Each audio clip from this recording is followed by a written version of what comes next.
Hey, how's it going, folks? It's Abdullah. And Bean. And welcome back for another episode of Great Moments in Weed History. Today we've got a very special episode that we're doing in partnership with our friends at High 90s. Isn't that right, Bean?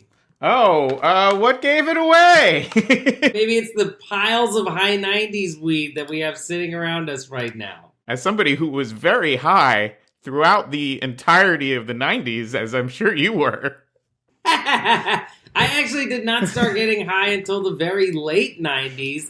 But with whatever 90s I had left, I made up for the previous several years of the 90s. We first discovered this brand when Bean and I were at the Hall of Flowers event in Palm Springs. There you get to smoke all kinds of really fantastic weed. It's a good time. But this was a standout brand. We smoked some of their Gelato 33, and I was like, this is excellent gelato. And we got to talking to them and found out that they are into bringing back and preserving classic strains from the 90s. So, of course, they do a 90s OG. I think this is really interesting because OG is quintessential Southern California weed, right? Like, this is gas. This is what people smoke out here. This is what people prefer. Back east, it's sour diesel maybe. But out here, it's OGKUSH. Yeah, and that, of course, brings us to our great moment in weed history. For this episode, we are going to actually tell the largely untold until very recently history of this classic strain from its origins not in Southern California, to its rise to fame, not just in the weed community, but as we'll learn through the hip hop community. This is one of the earliest strains to be rapped about. I feel like I've heard different versions of this history, and I'm not quite sure what exactly is the realest version of it. So much of this history was kept secret by the people who made it for literally decades in this case, but now with legalization, with the change in society, we're seeing people start to come forward, tell these stories, and now we can share them. I've been a little distracted because I picked up this beautiful nug of the High 90s OG. Of course, if you are a Patreon subscriber and you're watching the video version of the podcast, you can see this beautiful nug that I am holding up to the camera. If you're not a Patreon supporter, what the fuck, man? We gotta eat, we gotta smoke. You could go to greatmomentsinweedhistory.com right now. You could put 5 on it. You could put a little more on it and get a signed copy of my book, How to Smoke Pot Properly. Or, throw in $4.20 if you got it. If you really enjoy the show and love us and want to support us, please help us get the word out. Tell your friends about Great Moments in Weed History. If you know somebody who's really into OGKUSH, right now, just text them a link to this episode and be like, I know you're into OGKUSH. Check this out. You should learn more about it because that's what we are about here. We're about preserving cannabis history and promoting cannabis education. I gotta say, I have just cracked open a jar of High 90s OG, and just that first whiff of that gas, it brings me back to when I first moved to Southern California and this smell was just everywhere. And again, if you want to see us handling these nugs right here, just go to greatmomentsinweedhistory.com. You'll get all kinds of other fun bonus exclusives. Yes, and that is greatmomentsinweedhistory.com, not nughandler.com. We don't fuck with those people. They are stealing our content. And of course, we do need your help because we are shadow banned on every platform. I can't even call you on the phone sometimes. They cut it off. Our posts are throttled. We are pushed down in the search results. So every little bit of help getting the word out is truly appreciated by us. Yeah, so one thing we'd love for you to do is, as much as we just shout on all these companies, please go online, please go on social media and make some posts. Tell us about your own personal greatest moments in your own weed history. Use the hashtag Great Moments in Weed History, or send us a DM. Tell us the story. We might mention it in the podcast. Yes, absolutely. Okay, so we got a really exciting story going today. I have some high 90s OG rolled up right here with my glass tip. Ooh, well, I got this beautiful pipe from our friends at Long Island Glass. I've been saving it for a special occasion. I've been saving it for some weed that is worthy of breaking it in. And this 90s OG definitely fits the bill. I'm right about to just... Oh! Yeah. But wait! I'm being told you, the listener, you might not be ready to go. That's fine. That's all good. All you have to do is hit pause, take that time, roll up a joint, split a blunt, pack a bong, dab a dab, press some rosin, rub some topicals all over yourself, or do all of the above. The one thing I promise you is that when you are ready, we'll be ready for another great moment in weed history.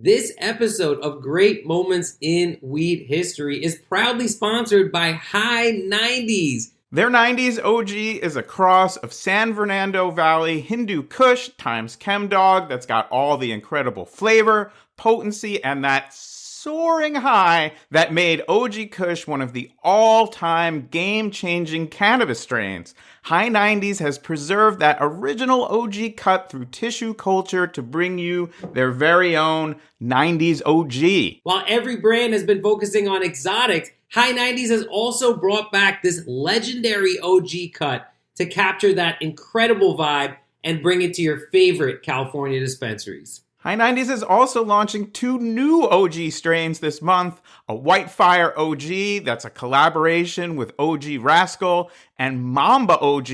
They're going to be in stores throughout Southern California, and don't sleep on their other strains. They've got a Peach Mints that's a cross of Kush Mints and Whitefire OG. They've got a double Cupcake that's a cross of True OG Kush and Birthday Cake. They've got a Watermelon Sherbet that's a cross of Runts and Sunset Sherbet with notes of like candy and gas. And then, of course, as I mentioned earlier, their Gelato 33, a cross of Sunset Sherbet and Thin Mint Cookies, which is just one of the best gelatos you're going to find out there. That was the first bag of High 90s weed that I am not holding up because it is gone. Check out Weed Maps to find stores that carry High 90s products, which also include these wild, mind-erasing wax-infused pre-rolls and their just-launched vape pens. And you can follow them on Instagram. Just go to @High90s. High is using letters. 90s is using numbers. S is just an S. Go check out High 90s. All right. I am inhaling and exhaling some very, very gassy High 90s OG smoke over here. And I feel like I'm ready to get into this history. Bean, let's go, man. Let's get into our Hotbox time machine. We're going to be largely talking about that magical time called the 90s, but I wanted to go a little further back, or actually way further back, because when we talk about OG Kush, that word Kush has a very, very specific meaning, and it's not just a weed, it is a place in the world. Yeah, that's right. So the Kush Mountains are, of course, in Pakistan, India, right? They're sort of on the border there, covering territories in both countries. Of course, this was one country before 1947. And this climate, this altitude is historically fantastic for growing cannabis. There's all kinds of thousands of year-old cannabis growing communities that exist in this region. And that's where the word Kush comes from. Yeah, and if you want to talk about OGs, these are the OGs of weed growing. Yes, O'er than all other G's. And just to read from a bit of Robert Colonel Clark, definitely one of our weed historians who charted the course for modern weed history. He says, during the 1960s and 70s, many adventurous wanderers passed through Afghanistan as they followed what was known as the hippie trail from Europe to India. By the time Westerners reached the region, landrace hashish varieties had been grown and processed with traditional techniques for generations, and both the farmers and their crops were well adapted to the landscape. While we are huge champions of cannabis culture in the United States, in Western countries, it has to be noted that there was a lot of cultural tourism and appropriation that took place at this time. A lot of our favorite strains were taken directly from the source in South and Central Asia. While everybody here fights over who was the first to have this strain, that cut, that whatever, they're just fighting over stolen land because it all came from essentially one place or a handful of places, right? And I think that's an important thing to remember. These strains that were native to Afghanistan and Pakistan and that region, and that were then bred not for smoking flower, but for producing hashish over many generations, this is where we get what we think of as indicas, these shorter, bushier plants that mature faster and also yield more. And that becomes very important because in the United States, purebred sativa strains would take way too long to finish and really couldn't be grown. So once these seeds from these, quote, adventurous wanderers, as the story goes, come back to the United States, that's the beginning of the entire homegrown movement in the United States and Canada. As we talked about so many times on the show, cannabis is an incredibly adaptable plant. If you take it up to a very cold climate over a couple of generations, it'll turn into a very fibrous form of itself that we call hemp, right? You take it into a hot and tropical environment, within a couple of generations, you'll start to see it get spindly and stinky and sweet smelling. The version of this plant that's adapted to the Kush Mountains, they're shorter, they're stockier, and they produce more resin. So it's that resin content. When you're cultivating cannabis for hash yield, right, you want to get as much of that sticky stuff out of it as possible. So you're going to gravitate towards plants that generate more resin. Yes, and then there's the hybrid era where sativas and indicas are crossed to find that best of both worlds hybrid strains. That's really the story of modern cannabis breeding. Now, are you ready for the record scratch moment in this episode? Let's do it. OGKUSH might not be descended from Kush plants. What? And so, of course, this might be a shock to anybody who believes in the sanctity of cannabis history as it exists as an oral tradition, right? But of course, the issue with the oral tradition is that a lot of people make up their own versions of the story. And so, of course, the thing we thought came from there and ended up here and became this thing, of course, that's not exactly it. There are all kinds of twists and turns in the genetic history of cannabis in America. Just as we look to these much, much older cultivation traditions in places like Afghanistan and the places that the plant has been around a lot longer, and it's very hard to tell that history because it's so distant in time, it's very hard to tell the history of these early modern cannabis hybrids because a lot of people wanted the credit, everybody wanted the money, but nobody wanted the heat. We talk about heat strains, but we used to talk about the heat as the... That's the sound of the police! Up until legalization, nobody wanted to be identified outside of this very small sphere because that would mean you have the police on your ass. If you're going around saying, this is my cut, I'm the one who brought this over here, right? And the wrong people find out, you're in a lot of fucking trouble. But of course, it leaves me very curious as to what this strain, this ubiquitous, delicious, gassy strain, actually is. Well, I got some good news and I got some less good news. The good news is no one in this story is going to encounter the police. This is going to be a police-free episode of Great Moments in Weed History. Amazing. A rarity and a welcome one. Indeed. In terms of what exactly OGKUSH lineage is, I can't be too definitive, but very recently, the story of how this strain spread and became a game changer has come out. It's pretty well documented.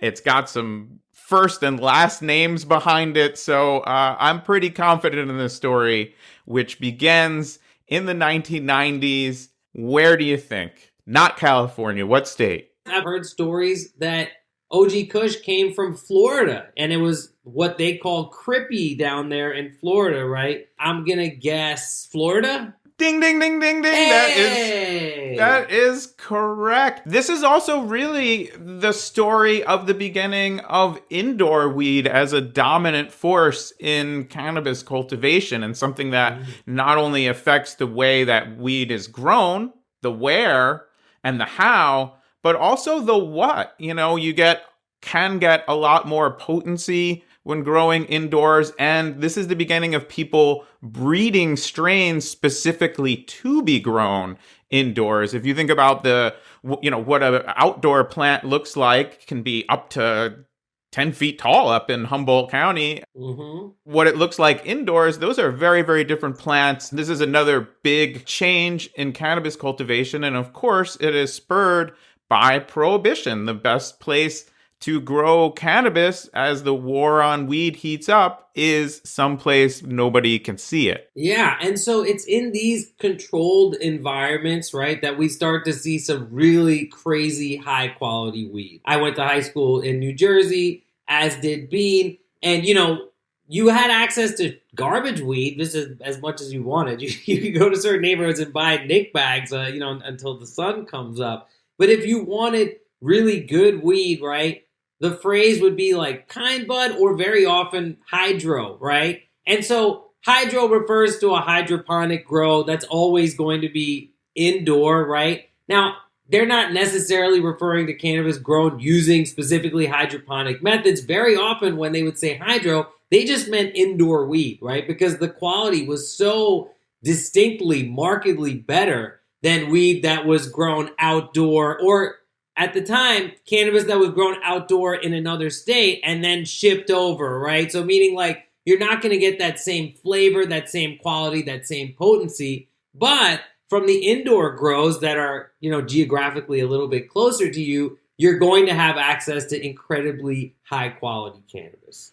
Yeah, and just a shout out for our outdoor weed out there. Another reason that this both real and perceived gap in potency between indoors and outdoors took hold is because the outdoor weed of the early 90s was all prohibition weed. It was being grown sometimes in the shade to be hidden away. Often these were guerrilla gardens, not the animal gorilla, but the idea of like a gorilla. Yes, the tactic. And so you're, of course, not going to get the highest quality outdoor cannabis when you are growing secretively, when you are scared to visit your plants regularly, when you can't give them all the care that they need and deserve. And so, outdoor weed has come a long way, baby. But this is really a story about the origins of indoor grows dominance, and it begins, as you aptly guessed, in Florida in the early 90s with a grower named Matt Bubba Berger, who was sort of locally famous already for weed famous. Yeah. For a strain he called Bubba.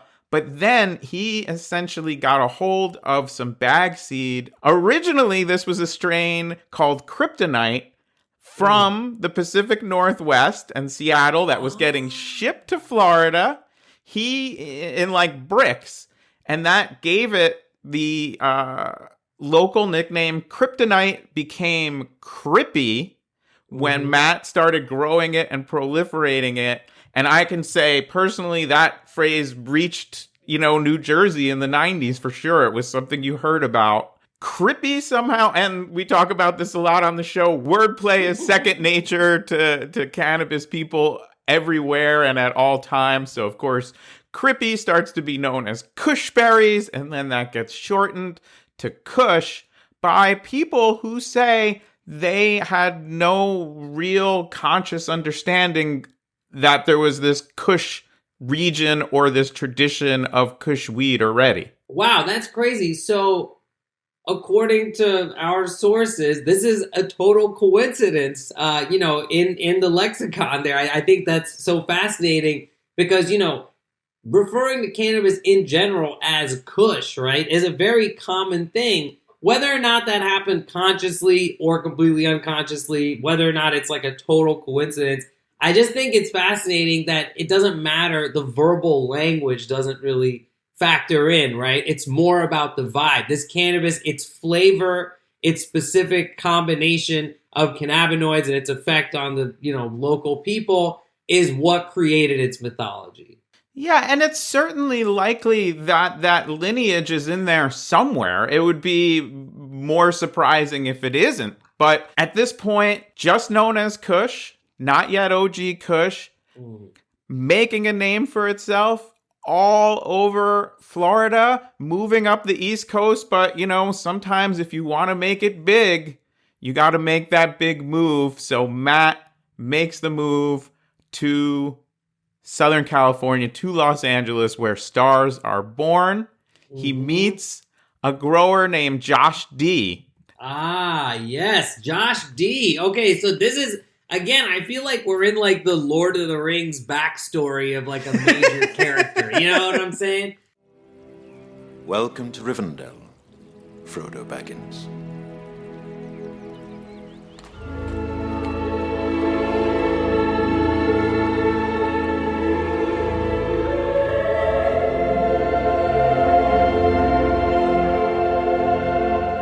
Because, of course, these are names, in Bubba, for example, probably best known for Bubba Kush. If you've ever heard the phrase pre-98 Bubba Kush, it's just a little taste of the level of technicality with which people treat cannabis genetics, right? So these guys are really like comic book heroes. These are like titans of American cannabis strain history. Yeah, absolutely. So Josh D, during the day, he's working as a production assistant, sort of in the lower rungs of the Hollywood system. He's making minimum wage, and then he is moonlighting as a weed dealer and growing his network of people just to sell weed to. I want to shout out a Leafly podcast interview with Josh D, on which he really told some of this story for the first time.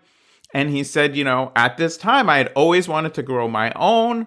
And then he meets a grower who had like 4 1,000 watt lights, which at the time was like at the cutting edge of indoor cultivation. And now is, would fit in a small bedroom, basically. Yeah. This is basically like the supply closet of any major grow that you'd find in California. Of course, before grows were illegal, every dollar that you invested into your setup was potentially at risk. If you got busted, all that shit was going to get seized. Now we see these like 500 light grows. I mean, we're starting with, 4? This is just what he sees for the first time, an indoor cultivation setup. This is back in the Prohibition era. So even if you met a grower, you probably didn't know they were a grower unless you were pretty cool with them. And even then, they were not about to invite you in to take a look at their forbidden closet of mystery. Yeah, indeed. And using a light to grow indoor, right? You are controlling the environment that you're growing in. Like, no matter where you are, you're going to be able to influence the upbringing of that plant and ultimately the finished product. And here's where Josh D really wins our hearts here on Great Moments in Weed History, because he said, it wasn't just about loving weed and growing weed. I was devoted to rebelling against the system and not working for the man. I had always had a fucking regular job, but the system is so fucked. I just wanted to prove to myself and other people that you could make a living doing something as cool as growing weed.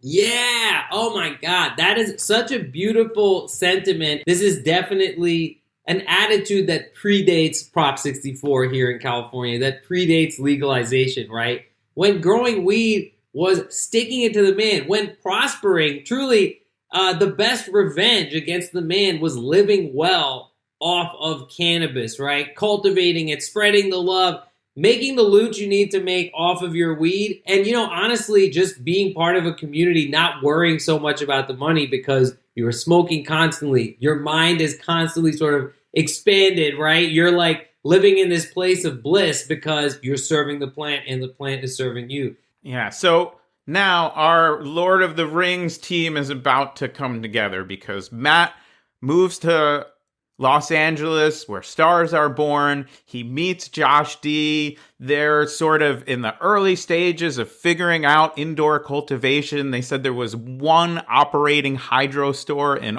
all of Los Angeles at this time. And Matt, a.k.a. Bubba, starts talking about, people get homesick. And he starts talking about the strains that he left behind. Josh D very reasonably is like, tut there, Bubba. You're in California now. We don't have to worry about your Florida strains. This goes back and forth until ultimately, basically on a dare, Matt is like, all right, I'll be right back.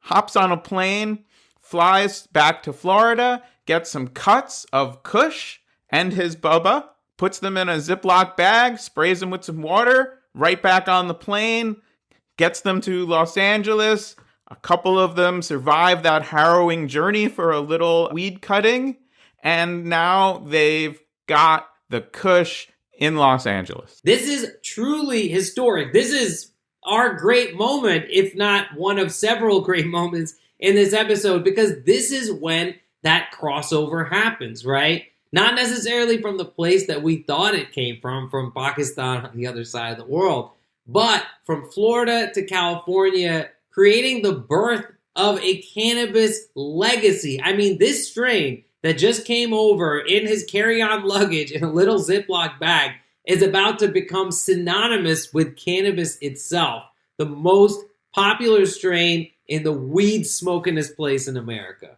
Yeah, this is basically like starring in your high school musical, graduating high school, and getting on the next bus to Hollywood with your little dream held tight weed version. For anybody who doesn't know what a cutting or a clone is, this is essentially you cut off a leaf from the plant, root that leaf, and it will grow a genetically identical plant. And this is another thing that is really spurred by indoor growing and the era. So this is actually the first time that Josh D is growing from a clone instead of a seed.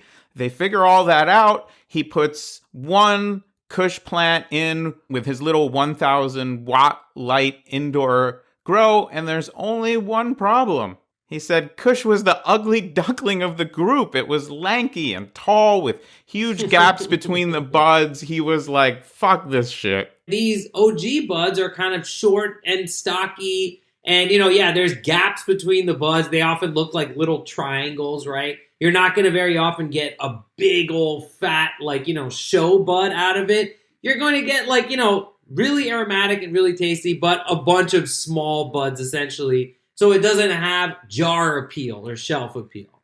Yeah, and of course for the grower, the lights cost the same no matter how much you yield. You're going to go to prison for the same amount of time no matter how much you yield. So you want to yield the most. But at about 5 weeks, here comes the turn. Because Josh D says, that's when I see that this plant is developing the greasiest trichomes I've ever witnessed in my life. Oh, that's greasy. That's really fucking greasy. Yeah, it's greasy. Greasy. And then it just became the loudest, stickiest variety with this very low leaf to calyx ratio. So you're not getting a ton of buds, but you're not getting a ton of leaf as well. It's just sort of all bud, and it's got this overpowering smell of piney lemon and rotten skunk, and the buds start developing into these little diamonds, he called them. This is still Kush, keeping in mind. It has not been named OG Kush yet.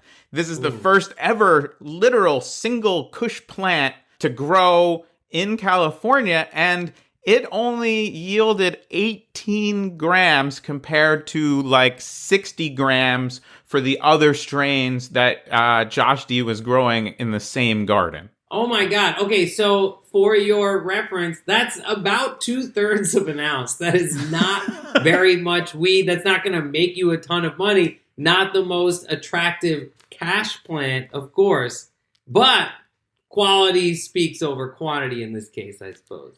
Yes, and this is also the beginning of a journey of working with the plant, selectively breeding within OG Kush, and learning what OG Kush needs to thrive and to yield more. And the reason that he stuck with it, in Josh D's own words, was, when I would smoke it with other people, I could tell right away that this was something they had never experienced before. So we just took it from there. Real quickly, I found the right people who would appreciate this flower, and they started bidding on it. At the time, the best of the best coming from Northern California was something like $5,500 a pound. I'm sorry, everyone who's growing weed right now. I know that that's like God. 3 to 4 times what you're getting right now. That is insane. It's insane. And I remember these times. I remember when weed was this expensive, and it's still, compared to today, it's just like, wow. And then here comes Kush, because Josh D says, we changed that game, literally changed the entire weed economy for Southern California by growing it locally indoors and pushing the price up to $8,000 a pound, $500 a zip straight up. Holy crap. So this is really popular shit. It's actually changing the cannabis economy of California itself.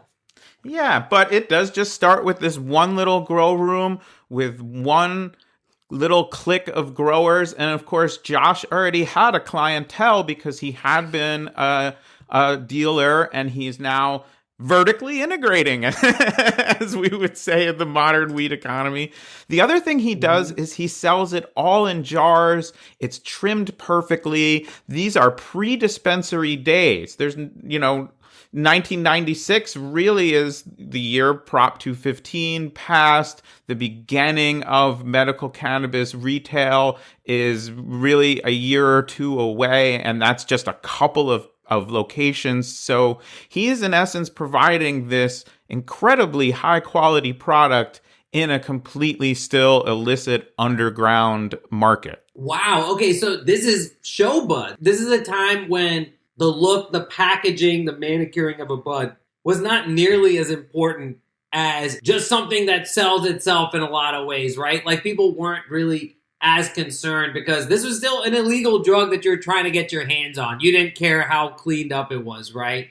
But the first time you sort of, see a really well-trimmed, well-cured, well-manicured bud, you realize what a thing of beauty it is. I mean, now we take it for granted because all the buds that we get in dispensary are going to be like kind of perfectly manicured, right? But this was a time when that very concept was just being introduced. It's like the equivalent of getting moonshine in a mason jar or getting it in like a nice bottle that's in like a velvet lined box. You know what I mean? Like, it's all about that look. It's all about that packaging. And of course, people love to flex. I mean, this is really what contributes so much to the proliferation of high quality cannabis, high quality strains. It becomes a popularity contest. It becomes like the rare Jordans or whatever. You know what I mean? You're like, oh, I have this bud. It's like a status symbol. Wait, are you saying that people in Los Angeles are image conscious? Only the weed smokers. Only the weed smokers. Of course. And so this all has this single origin, but as one does, Josh and Matt, aka Bubba, they let a couple friends grow and have a cutting, and those friends let a couple friends have a cutting. It's as simple as cutting that leaf off a living plant and rooting it in a new grow room, and all of a sudden, by 1998, he says people were calling anything and everything Kush.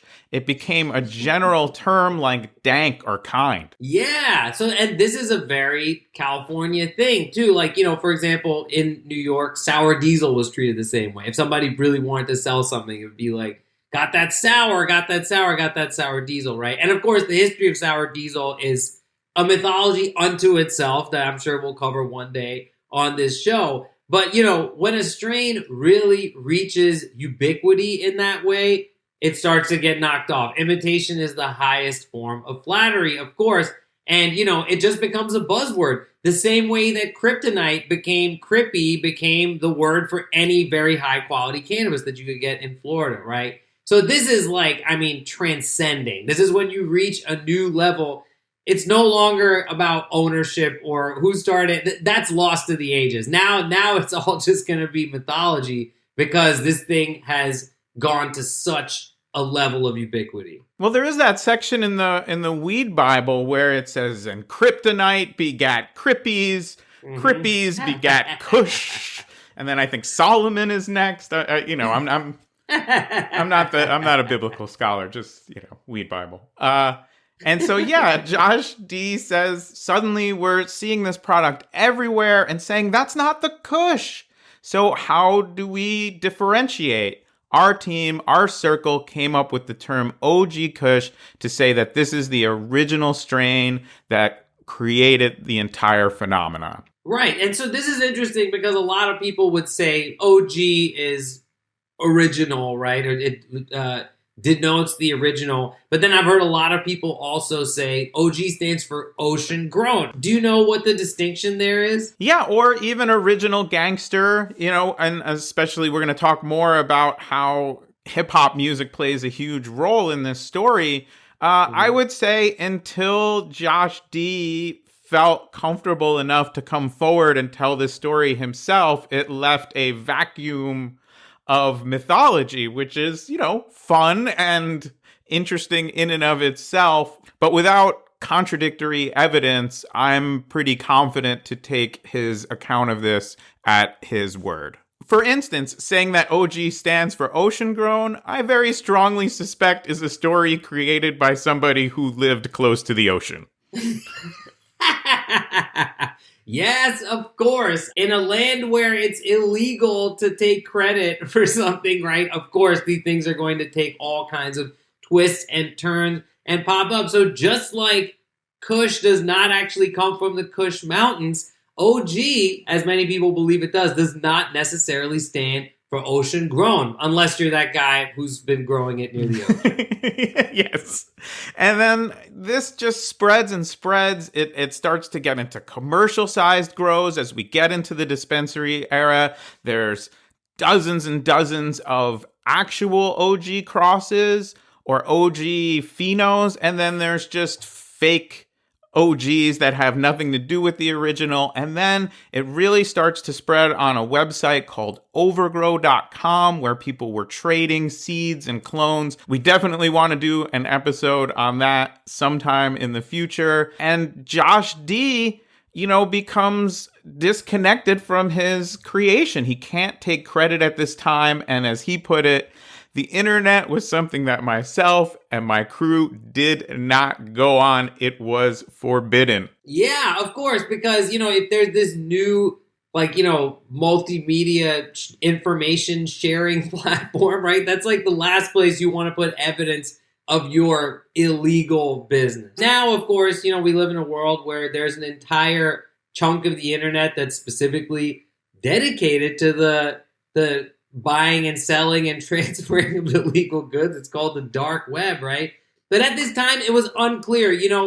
There was this thing that had the involvement of the U.S. government in its development. It sort of seemed like a giant trap. You know what I mean? It seemed like a place where you could just have your spot blown up. Yeah, and to get to your point and to Josh D's point, Overgrow.com itself was eventually taken down by the federal government of Canada. So smart move, Josh. And Josh is now in the legal industry. So shout out to him as well. Still out there doing his thing. Another sort of legend of the old cannabis scene and the new cannabis scene also plays an important role in this story.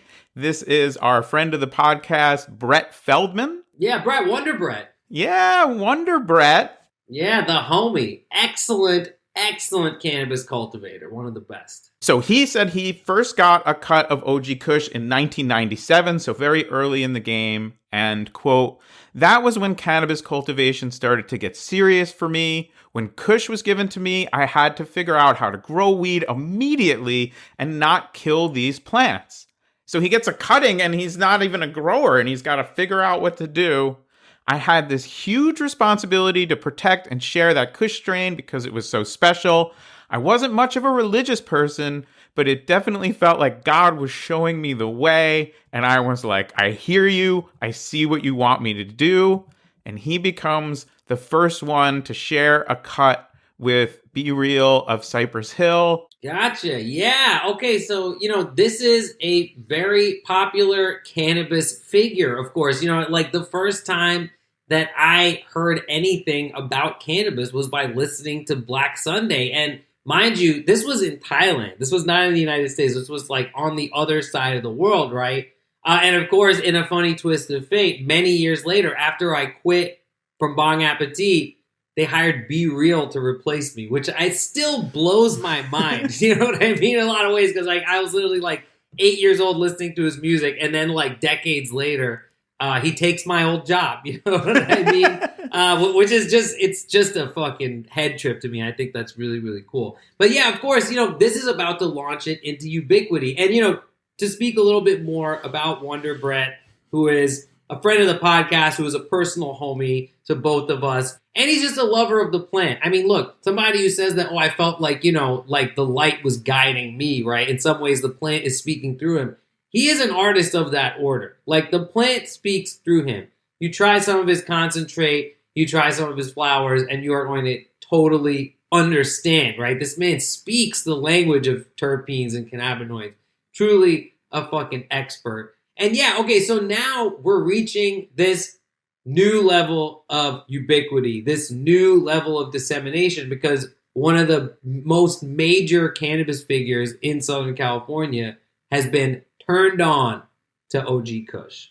And this is Cypress Hill in 1997, having won 3 Grammys in a row, spreading this cannabis message as far as Thailand and all over the world. And really, we associate hip hop and weed very, very closely for good reasons. But this is a real turning point in that, and making it outward facing to popular culture and reaching all kinds of people. This is also the beginning for Be Real of a serious path in the legal cannabis world. He's now got his own dispensaries and his own line of strains, and it all really started with getting this cut. Obviously not his love of weed, but his real serious involvement in the industry. And Wonder Brett also says he gave the strain to Exhibit after meeting him randomly at a Tower Records. Wow, incredible. And special shout out, friend of the podcast, X to the Z Exhibit. Not only one of my hosting idols, right? Because of course, the man hosted many seasons of the legendary MTV show, Pimp My Ride, but also just a fantastic rapper. I mean, look, everybody knows him from his verses on Chronic 2001. But if you go way back to Exhibit's work with the Alcoholics, another classic California hip-hop group, and his solo album At the Speed of Life, I mean, this guy is truly one of the most talented individuals ever. And I'm so stoked that I've gotten to get high with this guy. I mean, he's truly a chiller. When he was on Bong Appetit, he literally just rolled up by himself in a Ferrari. In the fucking driveway. No entourage, nothing. He just showed up. He was like, hey, what's up? Like, let's smoke. You know what I mean? And he gets high. That motherfucker sat there and smoked toe-to-toe with everybody else there on set. He was getting high as shit. Yeah, and so here's how Brett described it. He said, "It all started with me taking a risk and introducing myself to Exhibit at Tower Records. I was basically like, hey man, call me. I'd love to hook you up with some really good weed. I have this fire kush."